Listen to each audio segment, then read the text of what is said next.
دیا جائے جب تم سوال کرتے ہو کہ تم کس کے بندے ہو، میرا جواب ہے میں خدا کا بندہ ہوں۔ کسی اور سے بھی سوال کیا جائے اس کا بھی جواب ہوگا میں خدا کا بندہ ہوں۔ میں کہوں گا کہ نہیں نہیں، ارے جواب میں اگر کوئی کہے، اگر کوئی دلیل میں کہے، کوئی دعویٰ کرے کہ میں خدا کا بندہ ہوں، یہ اس کی دلیل نہیں ہوگی۔ ارے دعوے کے لیے دلیل تو یہ ہوگی کہ جب بندہ کہے کہ میں خدا کا بندہ ہوں تو رب کہہ دے کہ یہ میرا بندہ ہے۔ جب یعنی بندہ کہے کہ میں اللہ کا بندہ ہوں، جب بندہ کہے کہ میں خدا کا بندہ ہوں تو خدا کہے کہ یہ میرا بندہ ہے، یہ میرا بندہ ہے، یہ میرا ولی ہے، یہ میرا یعنی یہ میرا بندہ ہے۔ یہ کمال کی بات ہے۔ آپ کہیے گا کہ سلام الدین بتا دیا جائے، یہ بات کیسے ہوگی؟ تو آگے بڑھ کر کے بتانا چاہے گا، اور تمام سماج کے اس جگتیا اور سسوا کے بزرگوں کے جوانوں سے سلام الدین ایک پیغام دے کر کے بتانا چاہ رہا ہے کہ جانتے کیا ہو، تم کہتے ہو کہ میں خدا کا بندہ ہوں، تیری بات تیری بیوی سننے کے لیے تیار نہیں ہے۔ تم کہتے ہو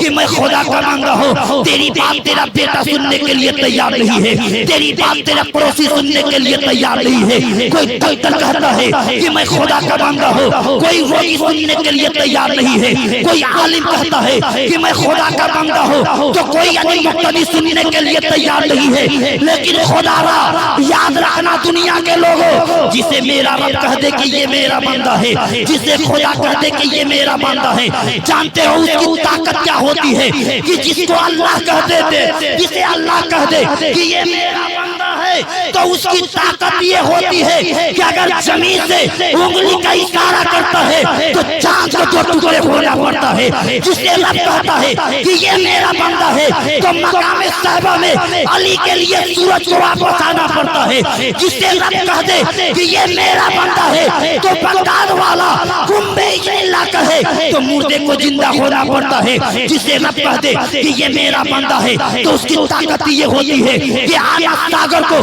کٹورے میں آ جانا پڑتا ہے۔ جسے رب کہہ دے کہ یہ میرا بندہ ہے تو آپ سے گزارش کر کے بتانا چاہوں گا، جسے رب کہہ دے کہ یہ میرا بندہ ہے تو آپ جس مقصد کے لیے اس چوکھٹ پہ اس مجلس میں بیٹھے ہیں تو یعنی اس اللہ کے ولی کے لیے تمام لوگوں کو فاتحہ پڑھنا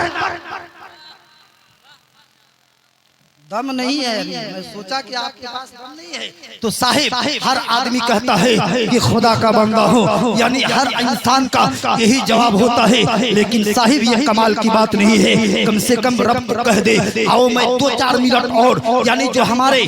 سماج کے جو ہمارے جوان اس پرفتن اور فتنوں کے دور میں آج ساری دنیا کے نشانوں پر ہم ہیں، لیکن بتانا چاہوں گا آپ نے خوبصورت اس مجلس کو سجایا ہے، محنت کیا ہے۔ جلسے اتنی آسانی سے نہیں ہوتی ہے صاحب، میں جانتا ہوں اس لیے کہ میں خود کیا کرتا ہوں۔ آپ کو بھی معلوم ہے کہ اس دور کے اندر اتنے بڑے جلسے کا یعنی جلسے کو سجا دینا، اس جلسے کو کامیاب بنا دینا اور جلسے کو رچ دینا یہ کمال نہیں ہے، بلکہ کمال تو یہ ہے کہ جس طریقے سے آپ نے 1 مہینے سے پہلے آپ نے محنت کیا ہے تو اس جوار کے اس علاقے کے جوان یہ بتا دے کہ میں محنت کرنا جانتے ہیں تو نبی کے بج میں بیٹھ کر کے اللہ اور اس کے رسول کی بات کو سننا بھی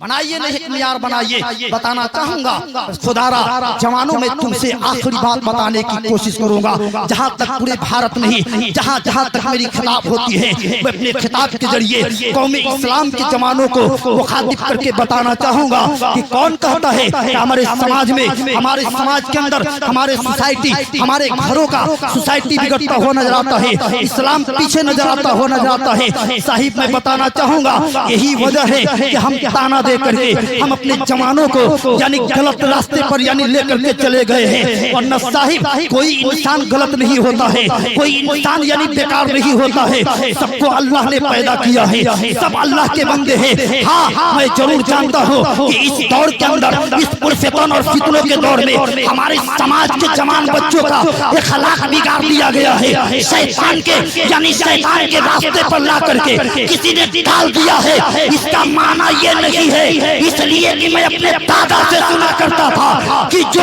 گدھا صبح میں گم ہو جاتا ہے اور شام میں مل جاتا ہے اسے بھولایا ہوا نہیں کہا جاتا ہے، اسے گمشدہ نہیں کہا جاتا ہے۔ ارے وہ تو میں جانتا ہوں کہ جوان جب کلمہ پڑھا ہے لا الہ الا اللہ محمد رسول اللہ، جس جوان نے قرآن کی تلاوت کیا ہے، جس جوان نے کہا ہے اللہ ایک ہے، جس جوان نے کہا ہے مصطفیٰ میرے نبی ہے، جس جوان نے کہا ہے کہ قرآن ساری دنیا کی یعنی آخری کتاب ہے، جس مسلمان جس جوان نے یہ کہا ہے کہ 5 وقت کی نمازیں ہم پہ فرض کی گئی ہے، جس جوان نے کہا ہے ہم پہ روزہ یا نہیں اتارا گیا ہے، جس جوان نے کہا ہے ہمیں طاقت اسی لیے دی گئی ہے، ہمیں شہرت اسی لیے دی گئی ہے، ہمیں پاؤں اسی لیے دیا گیا ہے، ہمیں ہاتھ اسی لیے دیا گیا ہے کہ ساری دنیا کے اندر کمائیں گے ہم لیکن عبادت کریں گے خدا کی، بندگی کریں گے خدا کی، عبادت کریں گے خدا کی۔ تو یہ پیشانی کسی اور کے سامنے نہیں جھکے گا،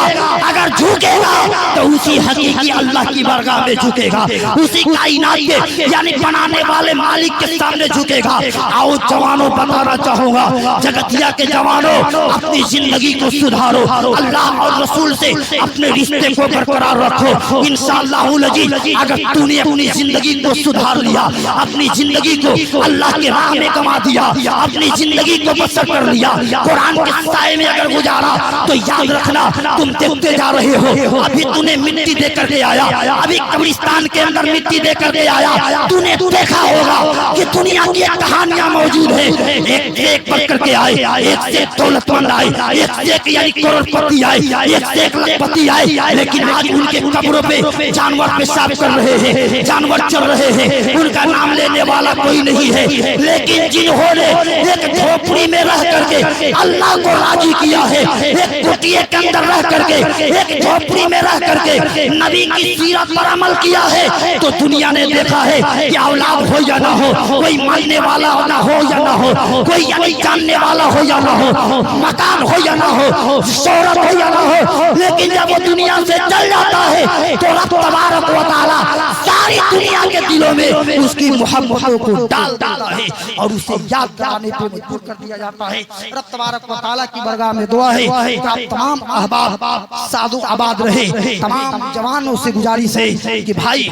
شہجان بھائی نجامت کرنے کے لیے سکہ رات الوقت کی طرح اپنی ڈنکے کو، اپنی آواز کو لوگوں تک پیغام دے کر کے اور جوانوں کو سدھارنے کی بات کرتے ہیں۔ آپ جتنے لوگ ہیں تمام مبارکباد کے لائق ہیں، بڑی حسین مجلس کو آپ نے سجایا اور رچایا ہے، بس ایک کمی ہے کہ ہمارے اس دور کے اس سماج کے جتنے جوان ہیں تمام جوانوں سے، تمام بوڑھوں سے، تمام بھائیوں سے میں گزارش کروں گا کہ آپ اپنے وقت کو مس یوز نہ کیا جائے، بلکہ یہ راتیں ہر دن نہیں ملتی ہیں، ہر وقت نہیں، یہ کبھی کبھی ہمیں میسر ہوتا ہے، تو آپ اپنے زندگی کو برقرار رکھنے کے لیے اس کو سجایا ہے تو آ کر کے بیٹھیے۔ اللہ تبارک و تعالی ہم سب کو اہدنا الصراط المستقیم پر عمل کرنے کی توفیق عطا فرمائے۔ اسٹیج پہ دیکھ رہے ہیں ایک سے ایک بڑھ کر کے شعرا، ایک سے ایک بڑھ کر کے خطبہ حاضر ہیں، اللہ کی بارگاہ میں دعا ہے کہ مولا ہم سبوں کو اس وقت تک اس مجلس میں بیٹھنے کی توفیق عطا فرمائے